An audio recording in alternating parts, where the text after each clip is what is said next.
and the Centre for Global Mental Health. And the Centre for Global Mental Health just celebrated our 10-year anniversary last year, and we seek to reduce inequities in mental health by closing a care gap and addressing mental health and human rights abuses. This obviously is the issue of our time.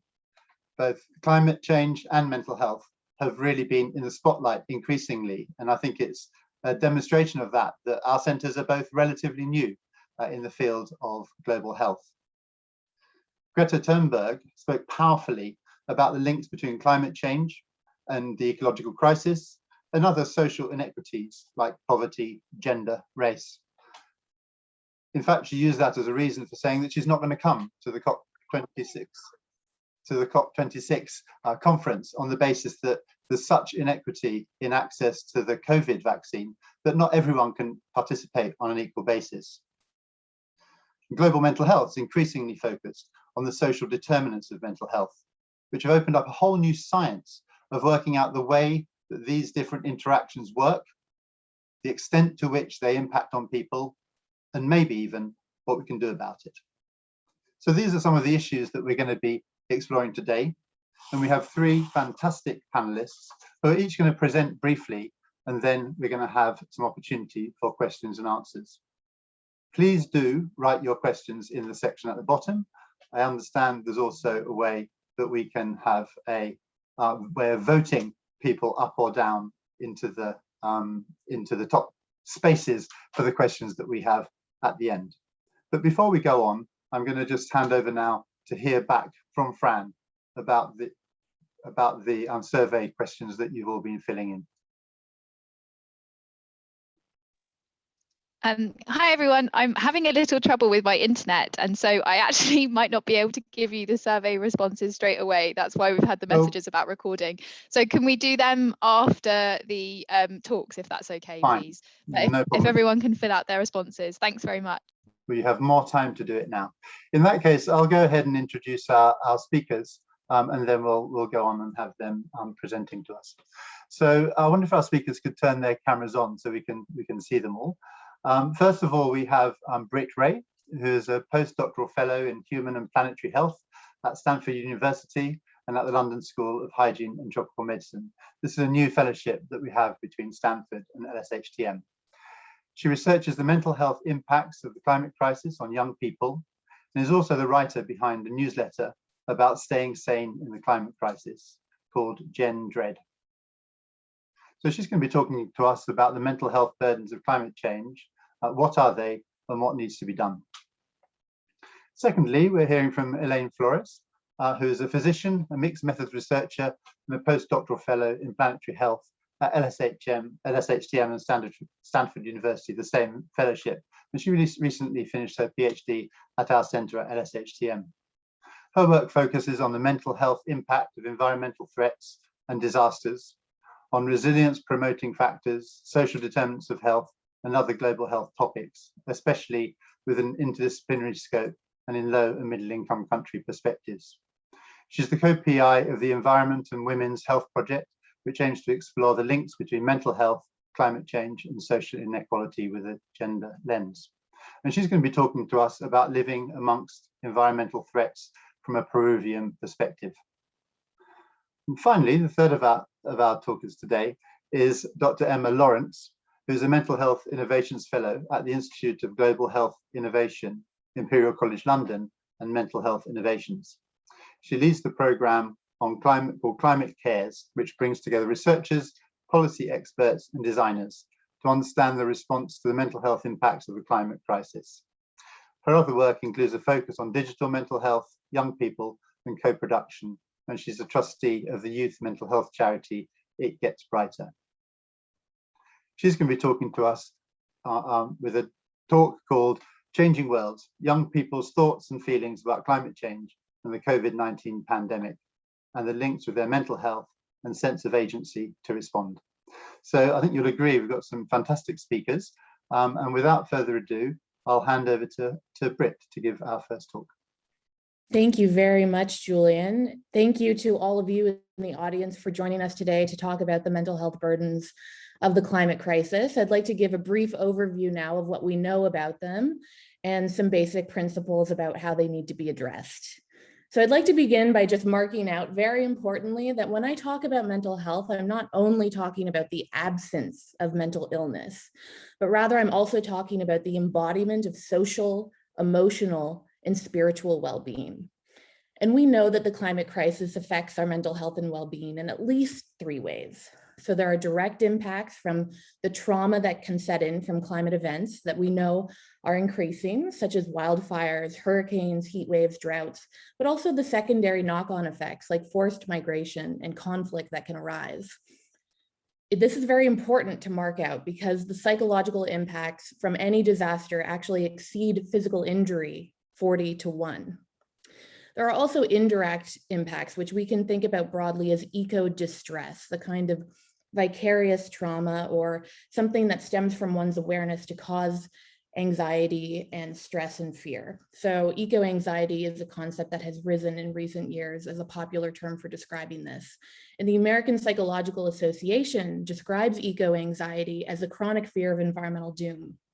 We also know that there are system and community impacts that damage the resilience of our social infrastructure, so the shared social fabric between us.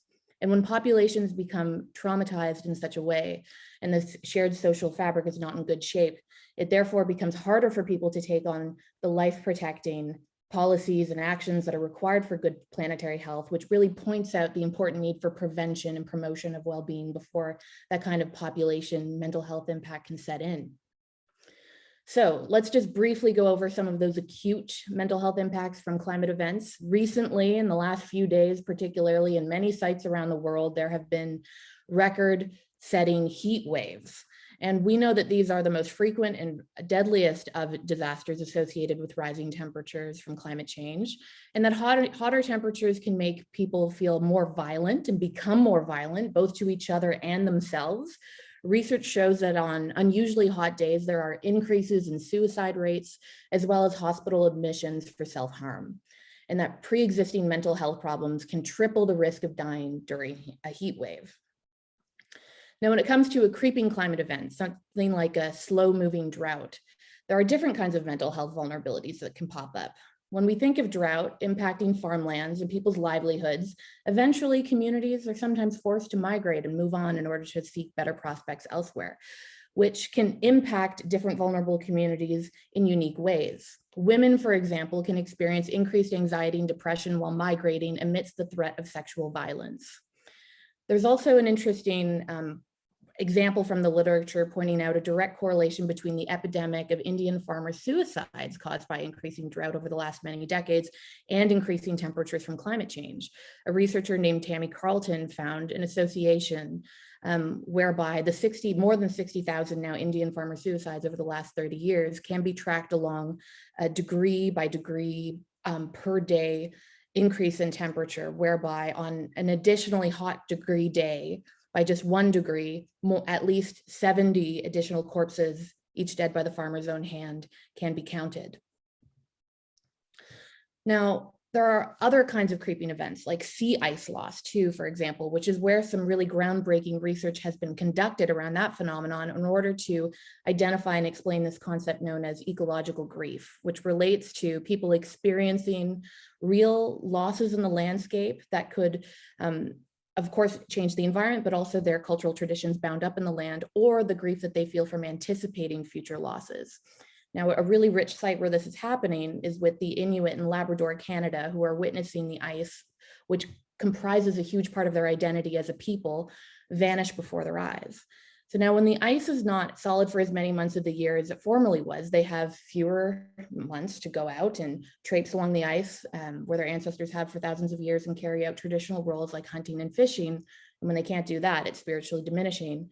And increasingly, then they have more time on their hands. Sometimes they're turning to alcohol and drugs to fill that time. Or if they do go out on the ice, it's risky behavior and they can fall through and increasingly disappear, which brings another layer of community grief. Indigenous peoples and those like farmers living close to the land are incredibly vulnerable to this form of mental health and well-being impact from climate change. An interesting term, a portmanteau called solastalgia, developed by a philosopher, Glenn Albrecht, describes the homesickness that we can feel when we're still at home, when environmental changes that are negative have happened there, making our home no longer feel recognizable to us. And therefore, the solace that we once used to be able to get from being at home is no longer in view. So let's talk about eco-anxiety. You've probably heard of it. There's many popular media platforms talking about it right now at a regular clip. Eco-anxiety is not a diagnosis. It's very important to lay this out first and foremost. Many mental health professionals argue that it must not be pathologized, for it is a moral emotion. It is a natural, eventual symptom for the existential threat that is climate change that's unfolding, that people are becoming aware of.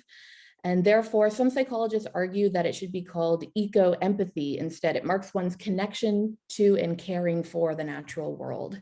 Many also agree that eco-anxiety is a bit limited way to think about it, because it can really encompass a cadre of difficult feelings that come with witnessing ecological decline, such as fear, grief, dread, rage, despair, guilt, and so on, which can really differ depending on our positionality. So, features of eco-anxiety, like any form of anxiety, it does tend to focus on the challenges of dealing with uncertainty, unpredictability, and uncontrollability. Eco-anxiety is known to be much worse because of this sense that leaders are not taking charge on this crisis or protecting human well-being in the way that they ought to. And that sense of not being able to control that process makes the doubling down of this emotion much harder to contend with. Pre-existing anxiety sensitivity may play a role in how it shows up in someone's life, but many studies have already showed that it's not a prerequisite in order to be in touch with this feeling of eco-anxiety. And it's a type of existential anxiety, which means a mental state related to being human and wrestling with fundamental questions in life. And as such, it connects with the sociologist Anthony Giddens' concept of ontological security, where deep feelings of security or insecurity have profound consequences on people's behavior and well-being. The climate and wider eco-crisis can make people's very existence feel insecure, as well as the future, which causes anxiety, depression, or defensive reactions. Now, of course, you can imagine very easily how this can be super problematic. It can get people trapped in spirals of fear, despondency, despair, fatalism.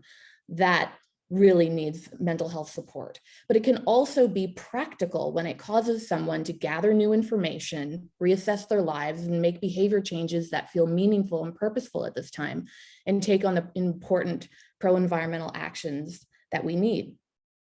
Now, research in supporting, perhaps self-reporting, unsurprisingly, by environmental professionals, conservation biologists, climate scientists, that sort of thing, show that they are particularly vulnerable to eco-distress because there is a psychological toll that comes with bearing witness to the ecological crisis each day.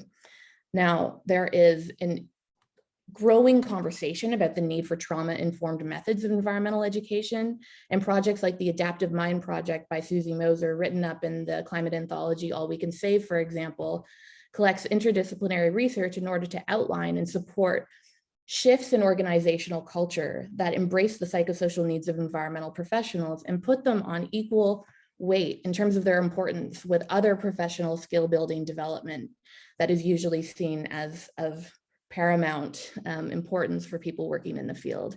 So we really need to open up to that human dimension that pays attention to what this does to people's well-being and how it can be supported to avoid things like compassion fatigue or burnout. Now, trends show a particular vulnerability in youth. We've seen in recent years millions of children and young people hitting the streets to demand climate action, sometimes toting signs saying things like, "You'll die of old age, we'll die of climate change." And that, of course, carries a huge toll as well. Among Gen Z in the United States, but also in other places, it's becoming increasingly normalized to fear having your own children because of the climate crisis. One poll, a nationally representative one done in the US last year, found that 78% of Gen Zers say they aren't planning on having kids as a result of climate change. Meanwhile, 71% of millennials in the US said that climate change has already negatively impacted their mental health. So it's about stress impacting future planning and decision-making. There is a wonderful climate-aware psychotherapist named Caroline Hickman who works with the Climate Psychology Alliance of the UK, who's done incredible work with children, young people, and adults in countries all over the world, but particularly in the Maldives and the United Kingdom. And from her working with these clients, she's been able to identify different ways in which this eco-distress or eco-anxiety can land in people's lives. So I'll just walk you through this kind of gradient of intensity and how it seems to be showing up. Now, when the feelings are mild, the person might be upset in a transient way and be able to respond to reassurance or focus on hope and optimism or others' ability to really tackle the problem. When the feelings are at a medium level, the person might get upset more frequently, start feeling doubt in others' capacity to take action, start making some changes in lifestyle. Perhaps they stop flying, stop eating meat, for example.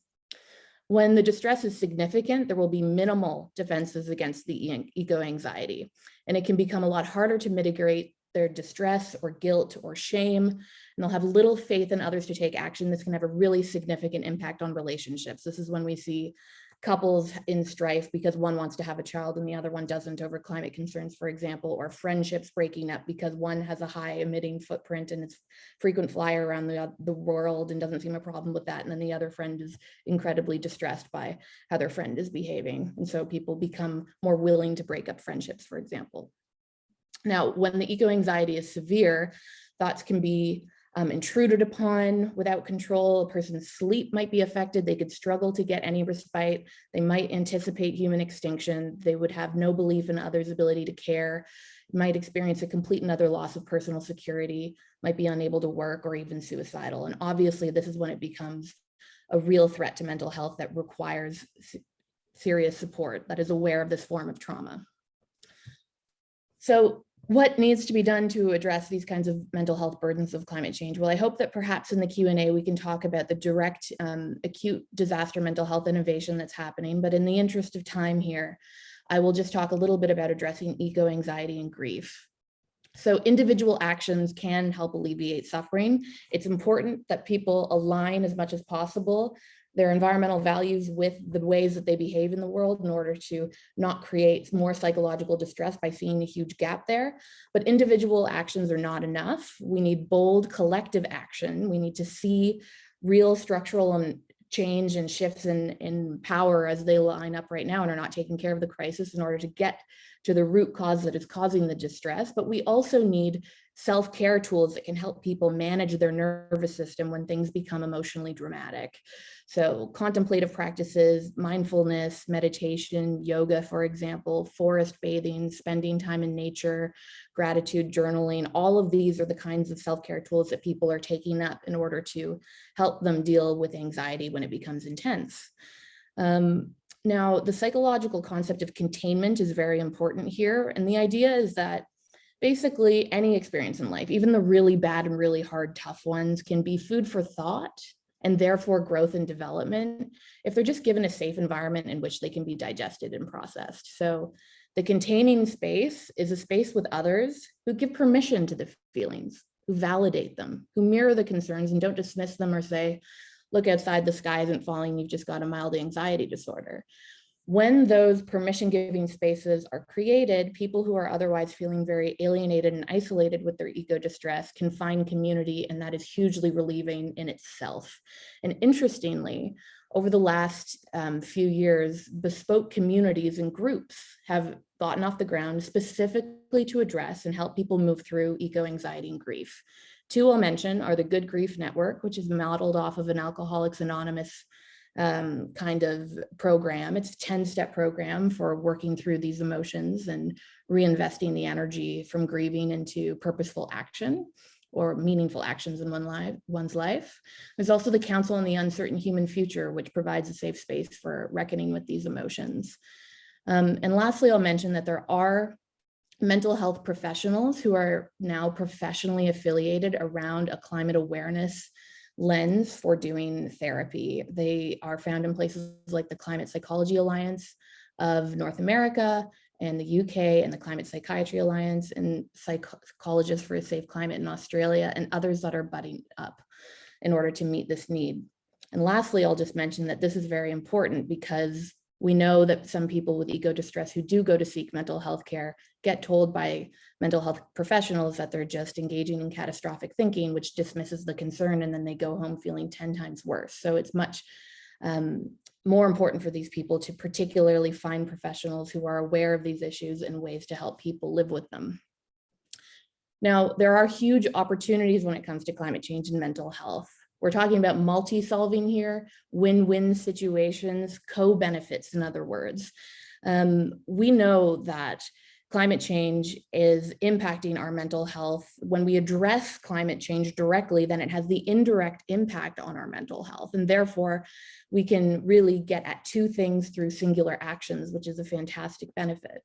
Trees, for example, just one small way to look at it, when planted in neighborhoods that otherwise don't have green space, both help to reduce temperatures via shading while providing green spaces for residents so that they can reduce their stress and anxiety, as is shown. More cycling and walking reduces pollution at the same time as improving mental health while increasing physical activity. Community action to address climate change both directly reduces the threat while building social capital and connection, solidarity between people, which is alleviating of anxiety in itself. So I'd just like to conclude here by pointing out that what we need is a dual-pronged approach. We need political change, and we also need to value eco-distress. Look at this as important information that is coming into society and to people's bodies, commanding attention for a reason that needs to be acted on. So last year, this paper in the Lancet was written up with a beautiful concluding paragraph that I think sums it up better than other kinds of verbiage really can. So I'll really just read this and then pass it on to my co-panelists. Ecological grief and anxiety over current losses or anticipated future change are a sign of relationship with or connection to the natural world. What is needed are accessible and safe spaces to explore these difficult emotional reactions, the political will to ensure that important strategies and supports are funded, and the research required to strengthen and support approaches of healing and resilience. Recognizing that emotions are often what leads people to act, it is possible that feelings of ecological anxiety and grief, although uncomfortable, are in fact the crucible through which humanity must pass to harness the energy and conviction that are needed for the life-saving changes now required. Thank you very much. And if you'd like to sign up for my newsletter about coping with eco-distress, it's free at gendread.substack.com. Thanks. Great, thank you very much, Britt, and thanks for that powerful paragraph at the end. And I think that is what we're keen to be focusing on here. So I would encourage you to be writing into the Q&As as you listen to our speakers. And we really want to be thinking at the end, if possible, with a bit of a focus on solutions and how some of these things we're learning can already be harnessed towards making a change that we want to see. So without further ado, I'll hand over now to Elaine. Thank you, Julian. Just one second.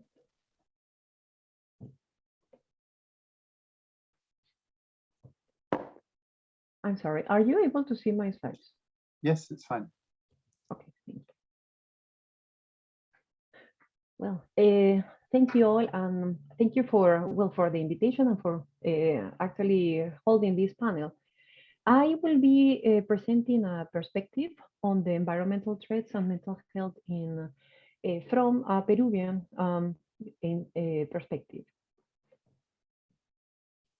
In this presentation, I will be following the outline that is mentioned here. So the link between climate change and environmental disasters burden, what accounts for vulnerability factors for mental and environmental threats. And then I will present the findings of both quantitative and qualitative studies that were conducted in the aftermath of phenomenon called El Niño Costero.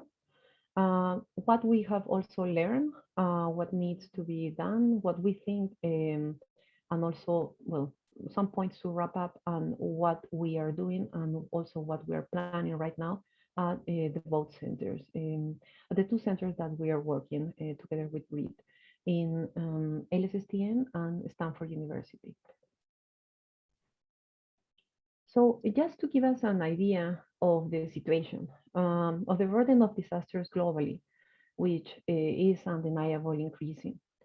So the Human Cost of Disasters report from 2000 to 2019 draw on the emergency events database, and their findings highlight how the extreme weather events now are dominating the disaster landscape.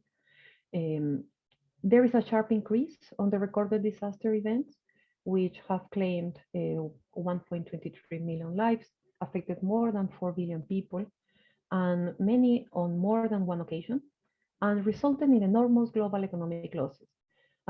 Much of this difference in the last 20 years is explained by a rise in climate-related disasters, including the extreme weather events.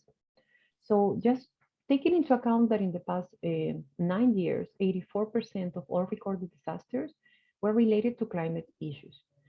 And as my previous panelists also mentioned, we are currently seeing what is happening on heat waves, but floods and storms were the most prevalent events recorded. And in the last 20 years, the number of major floods have increased more than double. So this report also records major increases in other categories, including droughts, wildfires, extreme temperature events, and these disasters are becoming even more devastating. There is evidence that climate change is driving this dramatic increase. So we know that disasters triggered by climate and other environmental hazards are increasing, both in frequency, severity, and their duration. And that is happening globally.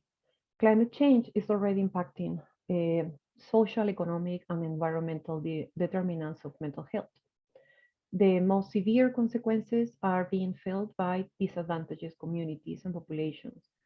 So we know that heightened exposure and vulnerability to these hazards are rooted in structural challenges as poverty and inequalities.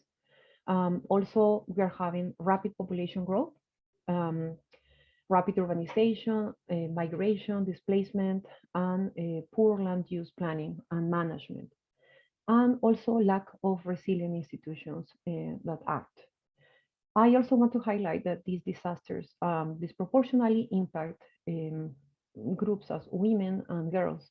And emerging evidence suggests that violence against women and girls are increasing in disaster settings through various pathways. Now, going to the mental health impacts related to these environmental threats.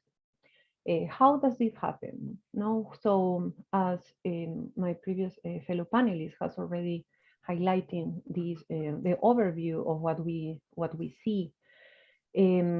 We know that environmental threats and disasters will be challenging a person's ability to adapt, posing additional risk for adverse mental health outcomes.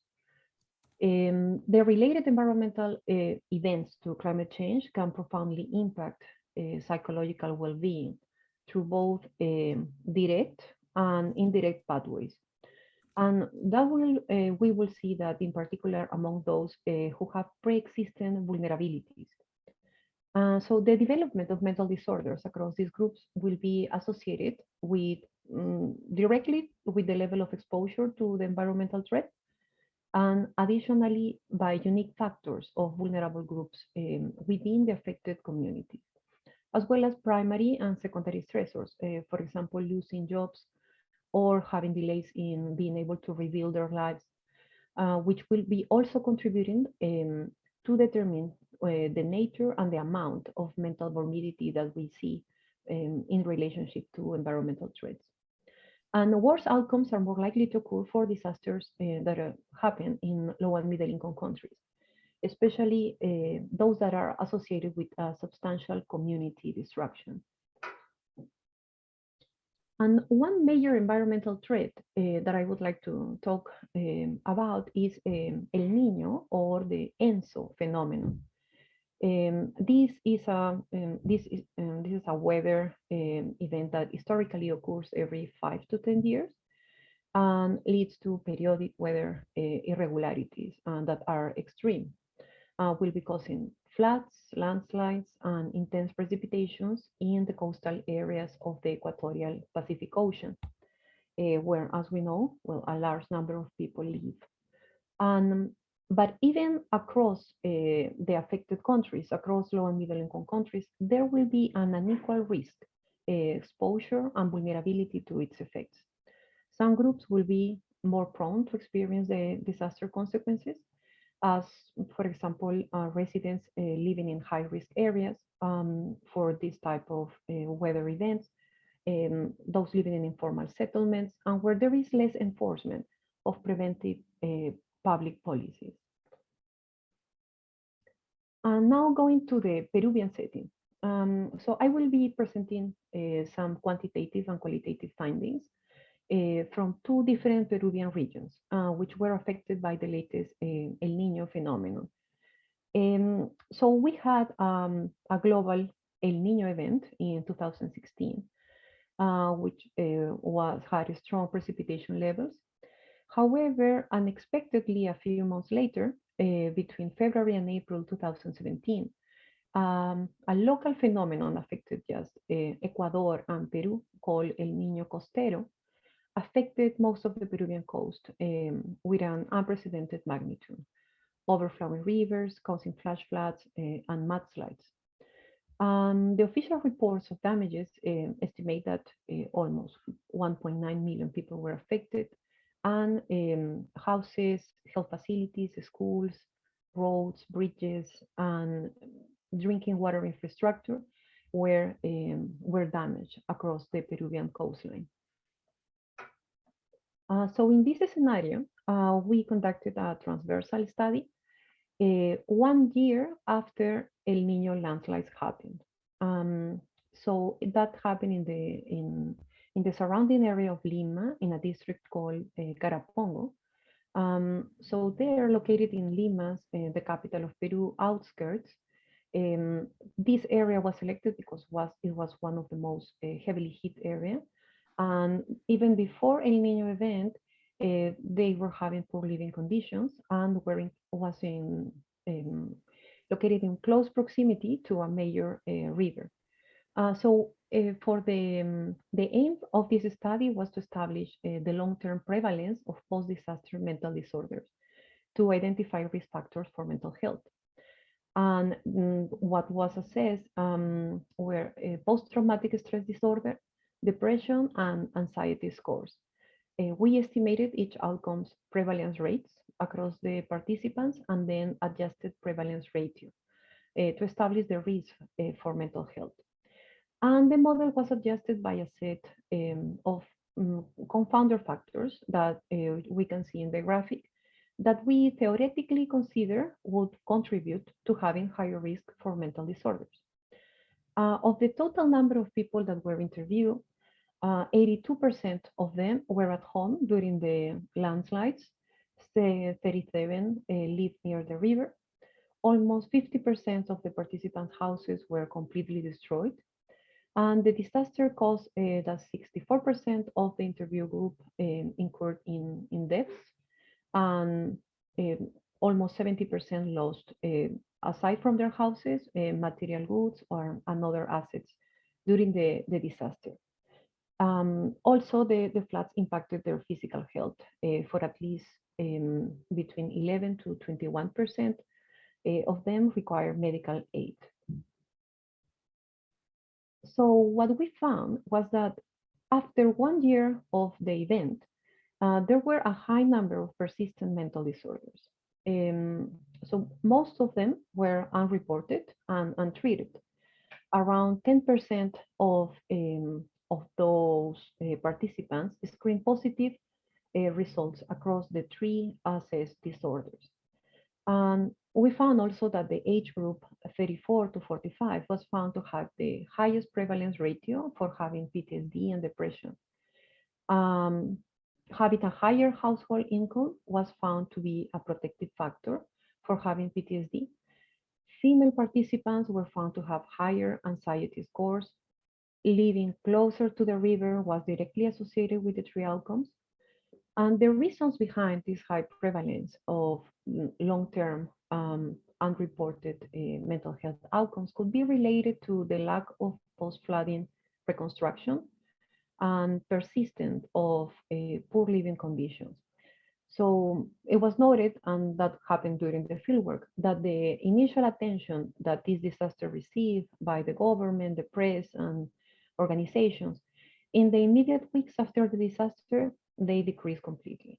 Our findings support the hypothesis then that the relationship between the El Niño costero floods and its effects on mental disorders on long-term affected communities was positive, and especially highlights the need of driving social policies to support the underserved, those living in high-risk areas, and vulnerable communities to climate change-related disasters.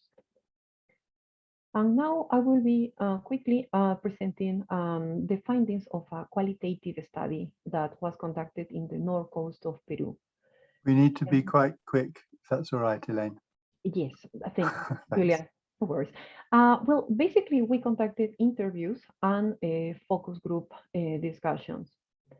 What we wanted to know was what the affected communities perceived related to El Niño, and also the overall support that they received. And what we found was, well, first, as there has been people living there that they have had previous El Niño phenomenons, they said that they were accustomed to these effects. However, later in the interviews, they changed their responses, saying that they have witnessed cases of suffering among different groups related to socioeconomic struggles, as well as feelings of having lack of support, unfairness, and helplessness. Psychosocial distress then was exacerbated by poverty, the scarcity of work, and detrimentally affected the vulnerable groups that we have described. Also, it was noted that some authorities working in key institutions were insensitive. They did not seem to fully understand the public's needs.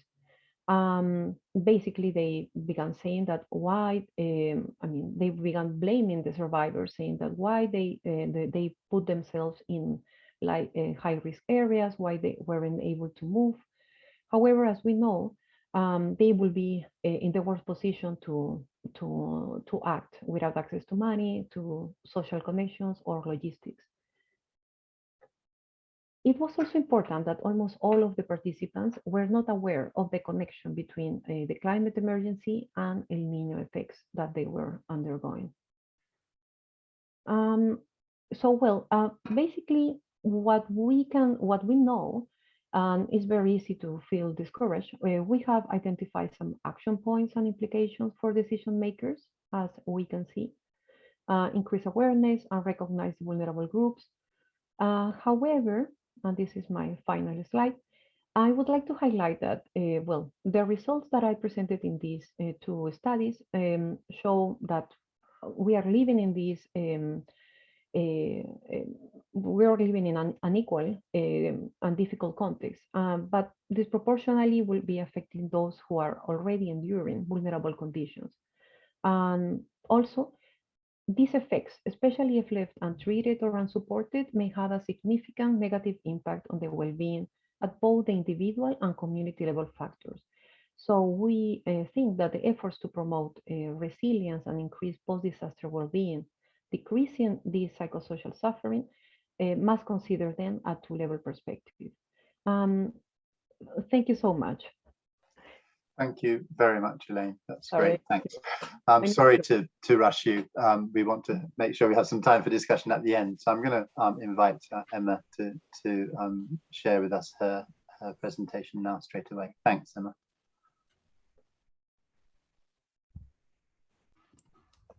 Great. Can everyone see and hear me? Yep, perfect. Okay, wonderful.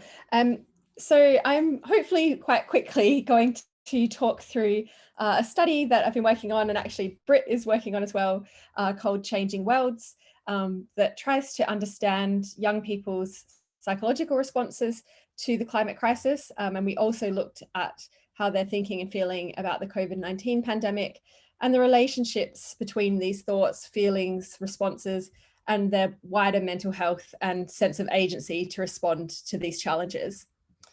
So very quickly, I just wanted to introduce that I'm part of a group at Imperial College called Climate Cares, and we're working, as Julian mentioned before, across researchers, designers, policy experts, trying to bridge these disciplines and both understand and support mental health in the current climate and ecological crises. And this includes, both trying to grow the evidence base, trying to develop or evaluate the interventions and support that currently or should exist, and also create larger societal awareness and change. So what we wanted to do in this project was really get a better sense of what young people are thinking and feeling about these crises, because we know that there are lots of stories, lots of anecdotal reports about how the climate crisis is associated with distress, with a range of really challenging and important emotions, that for some people it might be really exacerbating sort of mental health challenges or causing them. But when we started this, at least, there wasn't really any data or very little kind of concrete data of, well, how many people are being affected. And, young people are dealing with a lot. There's the climate crisis, there's the COVID-19 pandemic. How are they dealing with all of these challenges in their life, and how are these issues similar or different? So we looked first in the UK, and we were again trying to understand the links between these thoughts and feelings and their mental health, and also their sense of agency to address the challenges, and what they wanted to see us do in responding to the pandemic and sort of building back for the future. And we wanted this to lead into co-creation of interventions. So we did an online survey last year. We had 530 valid responses, majority from a paid panel that sort of mirrored the diversity across the UK. And there were 16 to 24-year-olds. And we used a bunch of either validated scales or new questions. Everything was developed with 10 young people from across the UK, diverse young people who supported all of this work. So the first thing I want to quickly talk through is some of the responses we had from people around what things were both negative about these two crises, but also positive. So we gave them a bunch of choices. They could pick the top 3 for each category of positive and negative for both crises. And we see that, COVID, of course, was associated for about 37% of worrying about the future.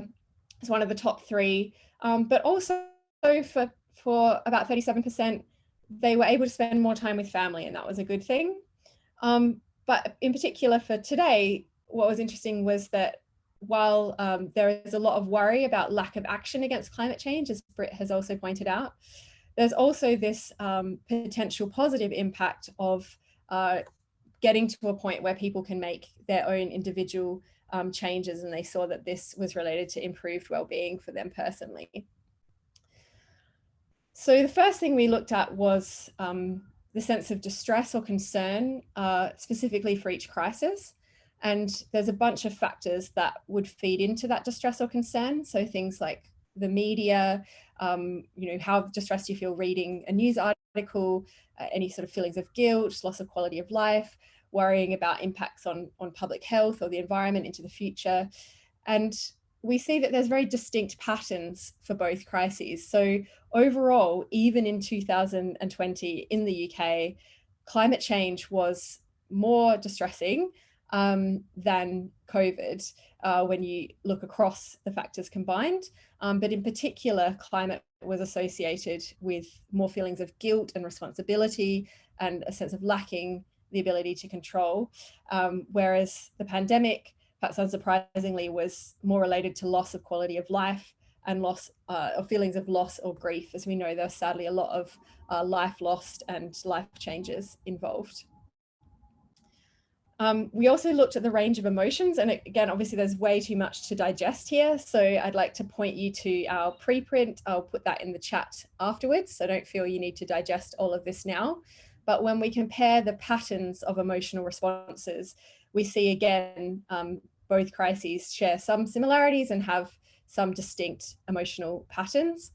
So climate change again, these feelings of guilt, shame, but also across the young people, they were more interested in climate change, felt more engaged with it as an issue, whereas COVID-19, again, perhaps unsurprisingly with all the lockdowns, was more related to disconnection and isolation. But for both crises, young people unfortunately are feeling relatively helpless, afraid and frustrated. So when we started to get a picture of, well, how are people thinking and feeling about this, we wanted to look at how that lines up with the sort of general tendency to feel anxious or distressed in daily life. And we see that perhaps, again, as you might expect, that people who have a higher tendency to experience anxiety on a daily basis are more likely to be concerned about both issues. But when you look at people who report very rarely or hardly or never experiencing anxiety in general, they're significantly more concerned about climate. And we found this quite striking, considering this, again, was in the middle of the pandemic and in the UK, where the pandemic was having a much bigger, and was reported by the young people as having a much bigger impact on their daily life. But again, there's a question of, well, is this distress unhealthy, or is it actually sort of a healthy and understandable response to what's happening, particularly because we see it, higher for climate in these low anxious people. When we look at whether this distress impacts on sort of interferes with their daily life across the group, the scores were relatively low, though of course, experiencing some level of sleeplessness or interfering with work or concentration is still quite a concern. And in general, this was higher for COVID than climate change. So understanding these links between this distress and when it, for a subgroup, might require further support, mental health support, versus being something that these young people are sort of managing and might even feed into positive changes, is something that we need to explore further. And when we looked at their sense of agency across many dimensions, which we report in the paper, we found overall that young people felt less agency with regard to climate change than COVID. There's a lot of information out now about what to do around COVID. They felt less aware of what they could do about climate change and less capable of enacting change, and that their actions would have less impact. And sadly, that the issues were sort of inevitable despite what they did. However, and this was interesting to us, that people who had higher climate distress actually had higher climate agency. So again, this understanding of whether awareness is associated with this concern and this distress, but that can also translate into agency and action.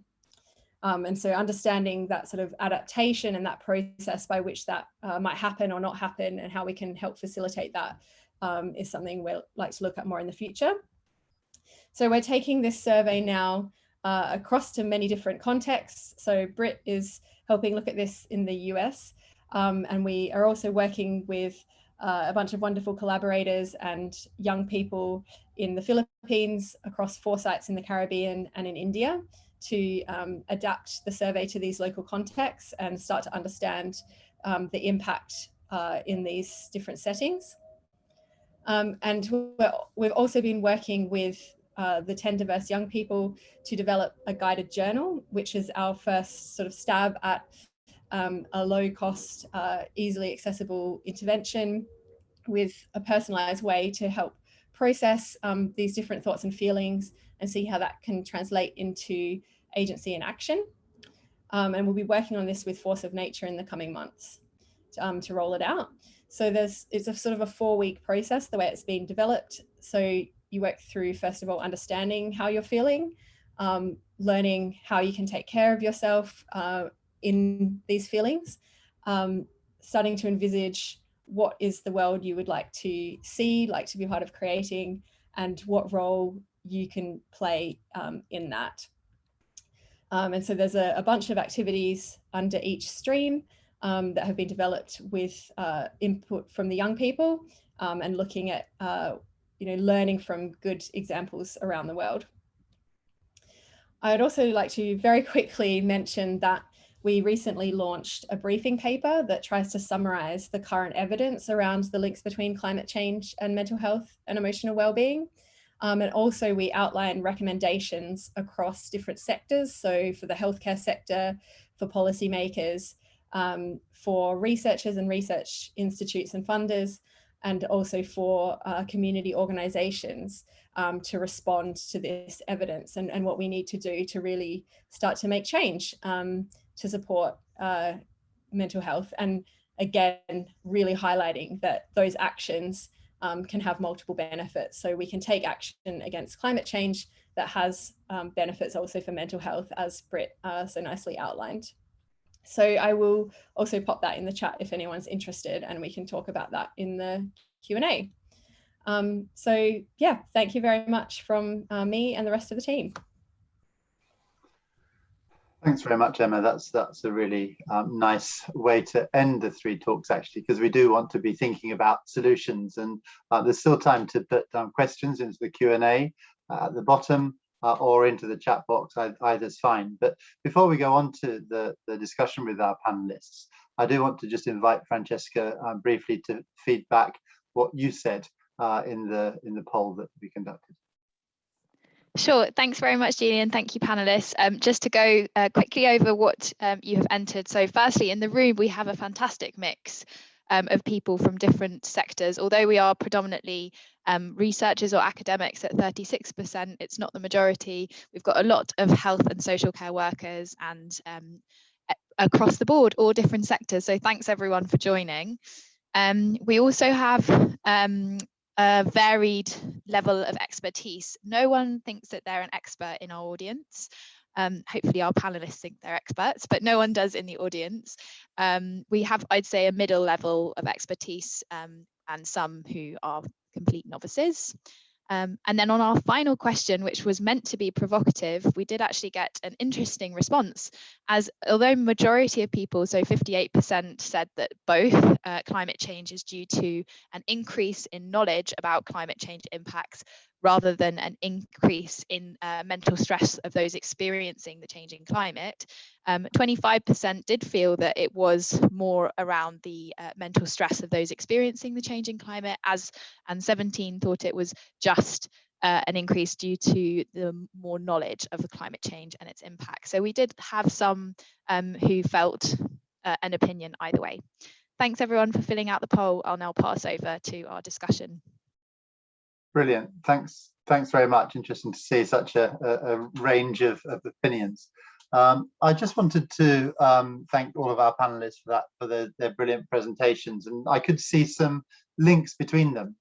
So before we get to a couple of the questions that other people have put in, I just wanted to kick us off really in thinking about that question about what can we do, and the link that I think I could find between you all of your talks was really the way that people can respond to what is clearly a existential crisis, either through kind of going into a negative spiral of hopelessness and helplessness and despair, or to feeling a sense of agency, control, and doing something about it. So just very briefly from each of you, what are your thoughts on the best way we can nudge people in one direction or the other? Because I think it was implicit in what a lot of you said that there's also a mental health benefit to the agency side of actually acting as well. So I don't mind who starts, but any initial thoughts on that? I can just briefly jump in to say that I think it's really crucial how we talk about this crisis at all times. We need to take an emotionally intelligent approach that doesn't just outline the threats and the direness of the situation, but also always includes the nourishing information and the opportunities about ways to step up as a human at this time and attach yourself to solutions, because it is very easy to just direct the conversation to the one lopsidedness and leave out all of the opportunities that there are. So I think that it's really coming back to this conversation about what it means to be responsible and how we talk about this. We can't only talk about the inner pain, we need to talk about all of the outer ways of bridging together and working simultaneously on addressing it. And then when we can do that, things start to tip. Thanks. Any other thoughts? Yeah, I might just add a couple of things. Completely agree with Britt. I think it was very striking in our study that young people were reporting higher distress reading media articles about climate change than COVID, even in 2020 in the UK. So this is clearly that it is a source of distress, the sort of news cycle. But it's also obviously important that people are informed. So it is a key question, and there are great papers out there around, the different sort of climate communication, the different narratives, the different stories. I think even acknowledging that there is a thought and feeling, a psychological response to the issue, that when you learn the facts, it isn't just the facts, and then it isn't just moving straight into action, that there is that space provided to sort of acknowledge that, wow, this is challenging. We're humans. What are we thinking? How is there that cognitive dissonance, as someone else said, between the lives that we're living daily and having to go on and all the challenges of that versus this sort of big existential threat? So I think more explicit acknowledgement of that and that human side and those human stories in the media will be really important. And linking into, again, as Britt said, the ways that as individuals, as communities and societies, we can provide space to help support each other through that, to shift, and that positive vision of the world we like to see, that is possible with win-win opportunities. There are going to be losses, there are going to be challenges, but how can we shift towards the better path at each stage? I think just having that much more explicit acknowledgement. Thanks, Emma. I wonder if I could address a question to you, Elaine. One of the things you really emphasized was the fact that these things don't affect everyone equally. That's true with people who have other vulnerabilities, intersectionalities, but also some countries are just physically more affected by climate change, and that's part of what research you've done. But there's a couple of questions from participants that relate to this. One is about how we communicate the urgent need to do something without causing a public health emergency and mental health emergency just by doing that. And secondly, do we do that communication with the populations in different places differently? Should we be communicating the urgency of climate change and the need to do something differently with very vulnerable populations or certain countries in a different way? Thank you, Julian. Yes, related to the how can we best try and move the message into what is happening and also what can be done. What I think is that we definitely need to have more critical conversations about balancing the political power in society. And I also think that, yes, we need definitely access to information to provide, I think that the role of the informed public pressure groups is key to this type of change that we need. There are ways where different groups would be conceptualizing what for them is the impact and their more urgent needs. And we also need to have this local learning and local knowledge, because of course the problem is that, and I think that was one of the things that I have been concerned lately. Now we may think that coming from high-income countries, or maybe living in countries where you have access to internet, you may think that the access to information and knowledge is equal, but it is not. We also need that different knowledge sharing happen among different actors, having knowledgeable and reliable social leaders, and having representatives for civic movements that can also be able to channel this learning and knowledge especially for communities at risk. There are other things in the interplay of how best to communicate that. I think that, yes, it's key to know first what is already known across these local communities, what local knowledge they have, in order to avoid that any type of determinism is perpetuated and wrongly reproduced across that. Yeah. Okay, thank you. I think we have just briefly, I want to end on shifting the focus a little bit from our communication with the general public to a point that someone's made about the cognitive dissonance that people who actually are in the know have in maintaining behaviors that are damaging. I'm not talking about personal necessarily, but people who are running fossil fuel companies, for example, or politicians. How do we connect with these people in an emotional way to actually move the needle on the behavior of decision makers, so that they don't hold information in one hand and behavior in another, and actually don't have to see a connection between them? Any thoughts on that? I'd like to just mention that humans are as irrational as we are rational. And one of the greatest fields that has insight into that are the psychoanalysts.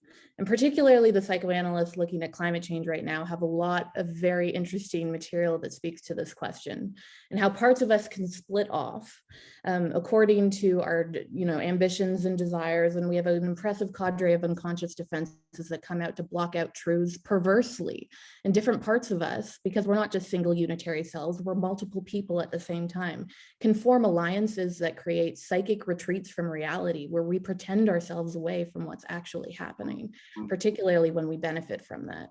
And we can see that deeply with fossil fuel executives, for example.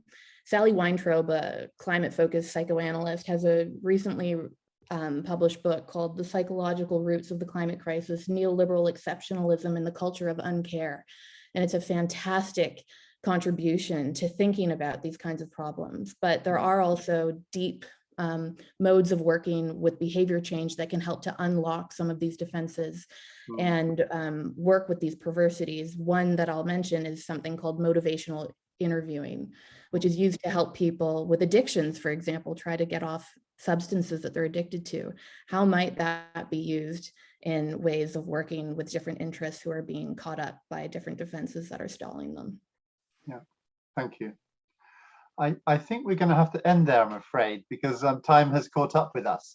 But I just want to end with a thought that one of our participants wrote in the chat there, David Zaveri, who works for Handicap International, Humanity and Inclusion, that actually we have something here that brings us together. And Britt just talked about alliances, and actually we have a common cause. And in our distress, and people who are in the example he gave as therapists and people who are seeking support, actually there's a common cause here. And I think that's a good place for us to end in thinking about having to do more research, having to understand better, but ultimately understanding where we're going together and having that building of agency together towards making a difference, rather than being in despair and hopelessness.